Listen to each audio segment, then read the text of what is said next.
ചന്ദ്രന്റെ നല്ല തണുപ്പായിരുന്നു.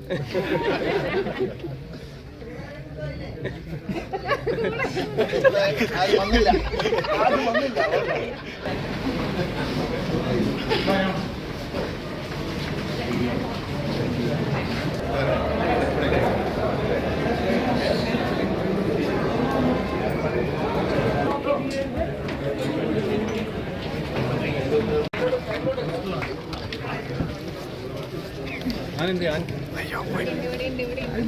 ആർക്കും കിട്ടില്ല.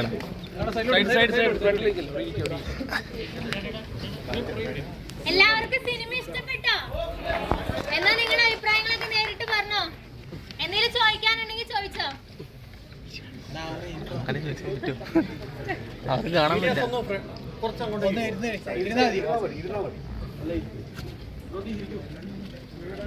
എന്തും ഗോകുലിനോട് ചോദിക്കാം.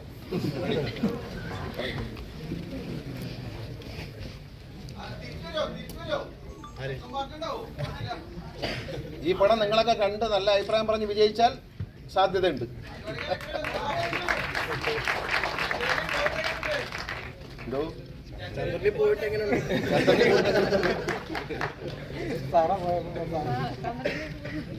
ചന്ദ്രന്റെ നല്ല തണുപ്പായിരുന്നു.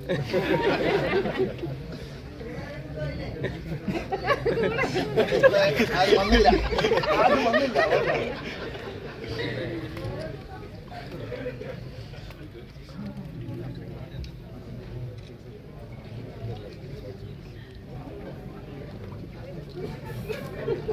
അനാർക്കിന്റെ ശബ്ദം ഇഷ്ടപ്പെട്ട? നല്ല ശബ്ദമല്ലേ പടത്തിൽ?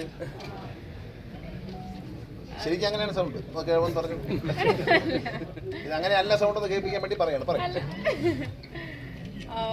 കുറെ സന്തോഷമുണ്ട് ഇത്രയും പേരെ കാണാൻ പറ്റിയതിൽ.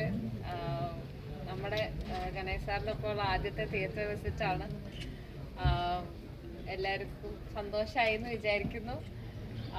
എല്ലാവരോടും പറയണം, സിനിമ ഇഷ്ടമായെങ്കിൽ കാണാനായിട്ട് പറയണം. Thank you for coming.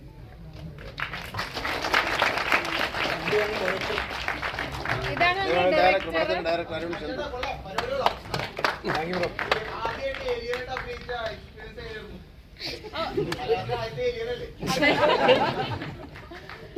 ഭയങ്കര നല്ല എക്സ്പീരിയൻസ് ആയിരുന്നു. കാര്യം ഇങ്ങനെ മലയാളത്തിലെ ആദ്യത്തെ ഏലിയൻ എന്നുള്ള രീതിയിൽ തന്നെ ഒരു പ്രൗഡ് മൊമെന്റ് ആയിരുന്നു. ആ ഒരു പദവി എനിക്ക് കിട്ടിയതിൽ വളരെയധികം സന്തോഷമുണ്ട്. പിന്നെ എക്സ്പീരിയൻസ് ഭയങ്കര നന്നായിരുന്നു. അത് ഏലിയൻ ആയതുകൊണ്ട് മാത്രമല്ല, ഇവരുടെ കൂടെ വർക്ക് ചെയ്യാൻ പറ്റിയത് ആ സമയത്ത് എൻ്റെ ഒരു തുടക്ക കാലഘട്ടമായിരുന്നു. അപ്പം ഇത്രയും വലിയ ആക്ടേഴ്സിൻ്റെ കൂടെ വർക്ക് ചെയ്യാൻ പറ്റിയത് വളരെ വലിയൊരു എക്സ്പീരിയൻസ് ആയിരുന്നു. അത് ഭയങ്കര രസമായിരുന്നു ഷൂട്ട് ചെയ്യുന്നതൊക്കെ. പിന്നെന്താ, ഏലിയൻ ഡയലോഗ് ഒന്നും പറയേണ്ട വന്നില്ല. അതുകൊണ്ട് മൊത്തത്തിൽ എളുപ്പമുള്ളൊരു പരിപാടിയായിരുന്നു. ഡയലോഗ് പറഞ്ഞാൽ നന്നായി അഭിനയിച്ചിട്ടുണ്ട്. എക്സ്പ്രഷൻസ് ഉണ്ടല്ലോ. ഡയലോഗ് പറയാതെ അഭിനയിക്കാനാണ് ഏറ്റവും പ്രയാസം. ആ തുറന്നതേ ഇല്ല. പക്ഷെ എനിക്കാളെ മനസ്സിലായില്ല കേട്ടോ. ഇന്ന് കണ്ടപ്പോൾ കുറെ നാൾ അന്ന് കണ്ടിട്ട് പോയതാ. ഞാൻ ആരാ മനസ്സിലായില്ല. ആരാ ഈ വേഷത്തെ കണ്ടിട്ട് ആ വേഷത്തിൽ എനിക്ക് ഓർമ്മയില്ല. പിന്നെ അജുവാണ് ഒരു ഐശ്വര്യം. ഞാൻ പറഞ്ഞു വീടിൻ്റെ ഐശ്വര്യം അജുവാണ്. അജുവിന് വരാൻ പറ്റിയില്ല. അജു ചെന്നൈയിലൊരു പടത്തിൽ അഭിനയിച്ചുകൊണ്ടിരിക്കുകയാണ്. നിങ്ങളെല്ലാവരും ഒരുമിച്ച് കണ്ടതിലും ഞങ്ങൾക്ക് ഇത്രയും പേര് ഒരുമിച്ച് സാറിനെ ഞങ്ങളെല്ലാവരും പോകുന്ന സമയത്ത് ഏറ്റവും കൂടുതൽ മിസ് ചെയ്യുന്നത് ഗണേശ് സാറിനെയാണ്. അപ്പം ഗണേശ് സാറുമായിട്ട് ആദ്യത്തെ ഒരു തിയേറ്റർ വിസിറ്റാണ്. അപ്പം നിങ്ങളെല്ലാം സാറിൻ്റെ പടത്തിൽ കാണാൻ പറ്റിയതിൽ ഭയങ്കര സന്തോഷം. ബിക്കോസ് എല്ലാം കണ്ടിറങ്ങുന്ന സമയത്ത് എല്ലാവരും വിക്ടർ ഫാൻസ് ആകുമെന്നാണ് ഞങ്ങളുടെ വിശ്വാസം. So thank you so much. Thank you very much. Thank U.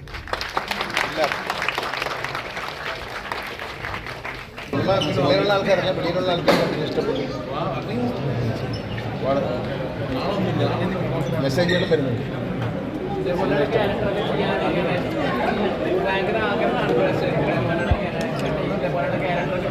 ഏതാ വിക്ടർ?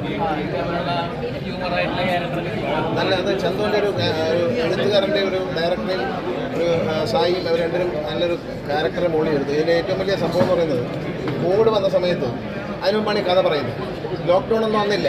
പക്ഷേ കോവിഡ് സമയത്ത് ഈ അരുൺ ചന്തുവും സായിയും കൂടി കമ്പ്യൂട്ടർ അങ്ങോട്ടും ഇങ്ങോട്ടും ഇൻ്റർനെറ്റ് വഴി ഇമെയിൽ വഴി പിന്നെ വാട്സാപ്പ് കോൾ വിളിച്ചാണ് ഈ പടത്തിൻ്റെ കഥ ഉണ്ടാക്കിയത്, സ്ക്രിപ്റ്റ് ഉണ്ടാക്കി. അത് കോവിഡ് കഴിഞ്ഞ് പുറത്ത് വരുമ്പോൾ ഇവരെയിൽ സ്ക്രിപ്റ്റ് റെഡിയായി.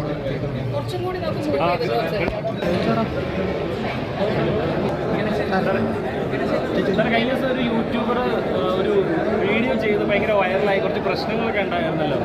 അതൊക്കെ പോട്ട് പോലെ അതൊക്കെ അതിൻ്റെ വഴിക്ക് പോട്ട് അതിൻ്റെ അത് കുഴപ്പമില്ല, അതൊക്കെ അതിൻ്റെ വഴിക്ക് പോകുമ്പോൾ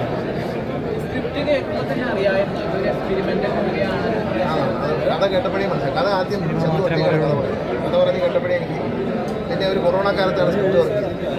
അല്ലേ, മൊബൈൽ ഇമെയിൽ വഴിയൊക്കെയാണ് സ്ക്രിപ്റ്റ് വർക്ക് കൊണ്ടത്. കൊറോണ കഴിഞ്ഞ് വരുമ്പോൾ അവർ ഒന്ന് പറയണം ഒരു രീതിയിൽ തന്നെ ശരിക്കും പറഞ്ഞാൽ ഇതിന് ഓഡിബിൾ ആണെന്ന് വിശ്വസിക്കുന്നു. ഞങ്ങൾ ഇതിനു മുമ്പ് ഒരു 6 പ്രൊഡ്യൂസറിനെ പോയി ഞാൻ കഥ പറഞ്ഞിട്ടുണ്ട്. 6 പ്രൊഡ്യൂസറുണ്ട്. 6 പേരും എന്നെ മറ്റേ ഇതിനെന്ത് പൊട്ടത്തര പറയുന്നത് നോക്കിയിട്ടുണ്ട്. ശരിക്കും അങ്ങനത്തെ ഒരു പ്രോജക്റ്റ് തന്നെയാണ്. നമുക്ക് പറഞ്ഞ ഒരു മുൻ മാതൃകകളൊന്നും ഇല്ലാത്തതാണ്. പക്ഷേ അജിത് വിനായകയാണ് സാറിൻ്റെ ഒറ്റ റെഫറൻസിൽ എനിക്ക് പഠനം ചെയ്യാനായിട്ടുള്ള എന്നെ ഇനേബിൾ ചെയ്തത്. അക്കാര്യത്തിൽ മുൻ മാതൃകകളില്ലാത്ത അല്ലെങ്കിൽ മുമ്പിലൊരു വിജയിത്രം ഇല്ലാത്തൊരു സംവിധായകന് ഇങ്ങനത്തെ ഒരു സിനിമ അറ്റൻഡ് ചെയ്യാൻ തന്നത് എൻ്റെ ജീവിതത്തിൽ ഞങ്ങൾക്കൊന്നും ഒരു മറക്കാൻ പറ്റാത്തൊരു ഘടകമാണ്. അജിത് വിനായക് സാർ നമുക്ക് ഈ പറഞ്ഞ പോലെ നമ്മളെ ഈ പ്രൊജക്റ്റ് ഇറക്കാൻ വേണ്ടിയിട്ട് നമ്മൾ ഇനേബിൾ ചെയ്തത്. സോ ഒരു ബിഗ് താങ്ക്സ്. സാറോട് ഇല്ല, സാറോട് നമ്മുടെ കൂടെ ഇവിടെ ഉണ്ടാവണം നമുക്ക് ഭയങ്കര ആഗ്രഹം ഉണ്ടായിരുന്നു. സാറിൻ്റെ ഭാഗത്തുനിന്ന് നിങ്ങളോട് നന്ദി പറയുന്നു. സാറിനോട് ഞങ്ങൾ ഒരു അതുവഴി നന്ദി. Thank you. പണം അങ്ങനെ ഇരുന്നതാണ്. ഞാനൊരു ദിവസം വിളിച്ച് പറഞ്ഞു ഈ മാസം ഇറക്കണമെന്ന് പറഞ്ഞു. അപ്പോൾ എന്നോട് പറഞ്ഞു ചേട്ടാ ഇപ്പോൾ വേണമെന്ന് ചോദിച്ചു. ഞാൻ പറഞ്ഞു ഉടനെ ഇറക്കണമെന്ന് പറഞ്ഞു. ഒരു 3 ആഴ്ച മുമ്പ് പെട്ടെന്നാണ് ചന്തുവിനെ വിളിച്ചൊരു ഡേറ്റ് നോക്കാൻ പറഞ്ഞു. ചന്തു പറഞ്ഞു 21. അപ്പോൾ അജിത്ത് അപ്പോഴേ പറഞ്ഞു ഓക്കെ ഇറക്കിയേക്കാം. വേറെയും പടങ്ങൾ അജിത്തിലുണ്ട്, പക്ഷേ ഈ പടം ഇറക്കണമെന്ന് ഞാൻ വിളിച്ച് നിർബന്ധിച്ച് പറഞ്ഞു.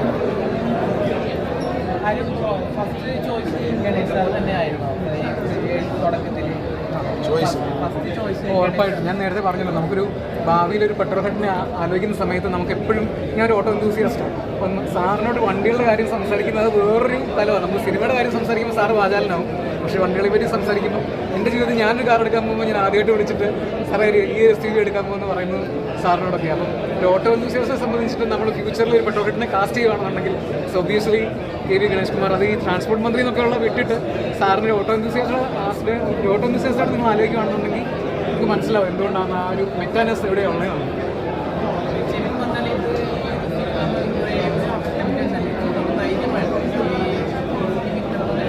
VFX ഒക്കെ ഇതുപോലെ ചെയ്തു വരുമെന്ന് പ്രതീക്ഷിച്ചല്ല. അത് അരുൺ ചന്തുവിനുള്ളൊരു എനിക്ക് അയാളോട് തോന്നി ഒരു ചെറുപ്പക്കാരൻ കോൺഫിഡൻസാണ്. ഞാനാണ് അജിത്തിന് ഉറപ്പ് കൊടുക്കുന്നത് ഒരു കുറഞ്ഞ കോസ്റ്റ് ഇതെല്ലാം ചെയ്തു തരും. അപ്പോൾ എന്നോട് ചോദിച്ചു ചേട്ടാ ഒരുപാട് കോസ്റ്റ് വരില്ല ഇതൊക്കെ ചെയ്യുന്നില്ല. പലരും എന്നോട് ചോദിച്ചിട്ടുണ്ട്. പക്ഷേ അത് വളരെ മനോഹരമായി ചെയ്തു. ഏറ്റവും കുറഞ്ഞ ചിലവിൽ നിന്നുള്ളതാണ് ക്രെഡിറ്റ് എന്ന് പറയുന്നത്. അപ്പോൾ എനിക്ക് ഒരു വിശ്വാസമുണ്ട് സാജൻ ബേക്കറി അഭിനയിച്ച നല്ലൊരു ഡയറക്ടർ, നല്ല ടെക്നീഷ്യനാണ്, കഥ പറയാൻ അറിയാവുന്നൊരു ചെറുപ്പക്കാരൻ. അതുകൊണ്ടാണ് ഈ കഥ കേട്ടപ്പോൾ തന്നെ ഞാൻ ഗ്യാരണ്ടി ചെയ്യരുത് അയാൾ നന്നായി എടുത്തു തരും എന്ന് പറഞ്ഞു. പിന്നെ കളക്ഷൻ എന്ന് പറയുന്നത് നമ്മുടെ കയ്യിലല്ല, പ്രേക്ഷകരുടെ കയ്യിലാണ്. പക്ഷെ നന്നായി പടം എടുത്തു കൊടുക്കും എന്നെനിക്ക് ഉറപ്പായിരുന്നു.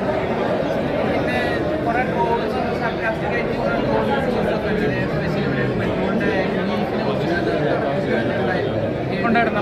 നമ്മളിവിടുത്തെ ഒരു ഭാവി സ്പെക്കുലേറ്റ് ചെയ്യുകയാണല്ലോ. അപ്പോൾ ആ ഭാവി ഒരിക്കലും നമുക്ക് ഇവിടുത്തെ ഒരു ജിയോ പൊളിറ്റിക്സ് അഡ്രസ്സ് ചെയ്യാൻ നമുക്ക് പറ്റത്തില്ല. ആ ജിയോ പൊളിറ്റിക്സിൻ്റെ ഭാഗം കൂടിയാണ് നമ്മൾ ഈ പറയുന്ന ഫ്ലഡ് അല്ലെങ്കിൽ ഒരു കുറച്ചുകൂടി എക്സ്ട്രീമിസമായിട്ടുള്ള ഒരു ക്ലൈമറ്റ് കാര്യങ്ങളൊക്കെ. അപ്പം ആ ക്ലൈമറ്റ് എന്ന് പറയുന്നത് നോട്ട് ജസ്റ്റ് ഒരു എക്കോളജിക്കൽ ക്ലൈമറ്റ് മാത്രമല്ല, നമ്മൾ പൊളിറ്റിക്കൽ ക്ലൈമറ്റ് കൂടിയാണ്. അപ്പോൾ അങ്ങനത്തെ സ്പെക്കുലേഷൻസ് മാത്രമാണ്. ആ സ്പെക്കുലേഷൻസ് ഒരു രാഷ്ട്രീയത്തിന് അതീതമായിട്ട് നമ്മുടെ ആർട്ടിസ്റ്റുകൾക്ക് കേൾക്കാൻ പറ്റി, അവരത് പെർസീവ് ചെയ്തു. അതുകൊണ്ടാണ് സിനിമ അങ്ങനത്തെ യാതൊരു ഒരു ഇൻവോൾവ്മെൻറ്റും ഇല്ലാതെ നമുക്കൊരു പ്യുവറായിട്ട് നമ്മൾ എന്ത് ചിന്തിച്ചോ അത് തന്നെ സ്ക്രീനിൽ കൊണ്ടുവരാൻ പറ്റിയത്.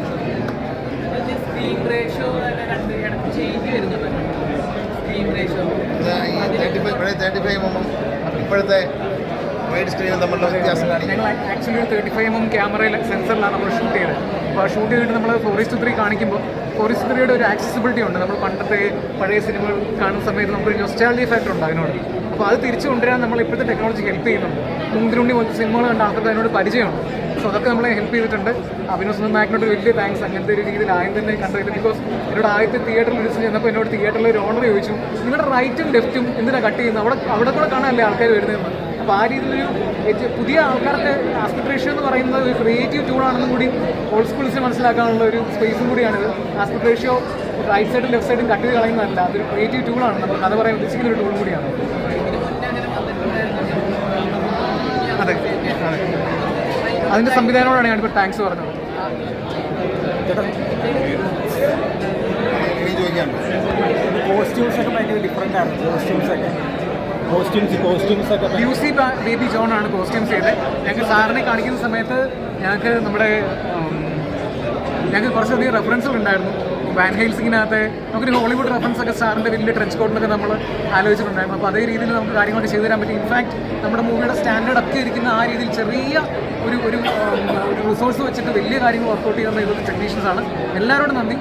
കാരണം വളരെ പ്രധാനപ്പെട്ട കാര്യമാണ് കോസ്റ്റ്യൂംസ്. ഒരു കോസ്റ്റ്യൂമിൽ പോലും നമ്മളിത് വേണ്ട വേറെ ഇടാം എന്ന് ചിന്തിക്കണം. കറക്റ്റ് ഫിറ്റായിട്ടുള്ള കോസ്റ്റ്യൂമാണ്. അത് നന്നായിട്ട് മാച്ച് ചെയ്തു എല്ലാവർക്കും. കളരിപ്പയറ്റെന്ന് പറയുമ്പോൾ അതിനനുസരിച്ചുള്ളൊരു കോസ്റ്റ്യൂം കാര്യങ്ങളൊക്കെ വളരെ കറക്റ്റായിട്ട് സമയത്ത് വന്നു എന്നുള്ളത് അതെല്ലാം പ്ലാൻഡ് ആയിരുന്നു. അതൊക്കെ ഡയറക്ടറുടെ ഒരു കോർഡിനേഷൻ വളരെ മനോഹരമായി. പ്രൊഡ്യൂസറുടെ ജോലിയും ഡയറക്ടറുടെ ജോലിയും ഇദ്ദേഹം തന്നെ ചെയ്യാൻ എല്ലാം കോർഡിനേറ്റ് ചെയ്ത് കൊണ്ടുവന്നു.